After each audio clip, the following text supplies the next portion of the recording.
ஒருத்தவை காலையில 6 மணிக்கு அலாரம் வச்சான். சரி, அது தன்னுடைய வேலையை சரியா செஞ்சுச்சு. 6 மணிக்கு அது சரியா அடிச்சுச்சு. ஓகே. இவன் என்ன பண்றான், அதை எடுத்து கட் பண்றான், உச்சு கொட்டி கட் பண்றான். இது வேற தூங்க விடாம தொந்தரவு பண்ணுது. ஆனா வச்சதே அவன் தான். வச்சது அவன் தான், அதை திட்டி கட் பண்றது அவன் தான். அம்மாவாசை அன்னைக்கு அகத்திக்கீரை கட்டை எடுத்துக்கிட்டு மாடு எங்க இருக்கோ அந்த இடத்துக்கு போய் இவன் தேடி போய் கொடுப்பான். சரி, அதே மாடு மறுநாள் அவன் போற வழியில குறுக்கால வந்தா சீ அந்தாண்ட போங்கிறான். சாப்பிடுங்க சாப்பிடுங்கிறான். மறுநாள் வந்து சீ அந்தாண்ட போங்கிறான். கொடுத்தது அவன் தான், விரட்டுறது அவன் தான். கரெக்ட் தான். 120 ரூபாய்க்கு ஒரு இளநீர் பாயாசம் வாங்குறான். பயந்துட்டேன் விலைய சொன்னோன்னே. என்ன இம்மா விலை விக்கிறாங்கன்னு விமர்சனம் பண்றான். சாப்பிட்டு பார்த்துட்டு விலைக்கேத்த ருசி இருக்குதையா அப்படின்னு பாராட்டவும் செய்யறான்.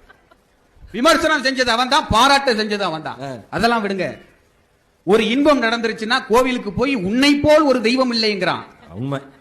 ஒரு துன்பம் நடந்துருச்சுன்னா நீலா ஒரு தெய்வமானு கேட்கிறான். அப்ப இல்ல இதுக்கு எல்லாரும் கை தட்டிருப்பாங்க. ஏன் தட்டலன்னா எல்லாரும் கேட்டிருக்கோம், நான் உட்பட. அப்ப நேரத்திற்கு தகுந்தாற் போல் தன் எண்ணத்தையும் செயல்பாட்டையும் மாற்றிக்கொள்ளக்கூடிய இயல்பை கொண்டவன் மனிதன். அதற்காக மனிதன் என்ன கெட்டவனா? அதானே, கேடு கெட்டவனா? இல்லை. கெட்டவன் சொல்லிட்டு நீ பாட்டிருக்க கூடாதா?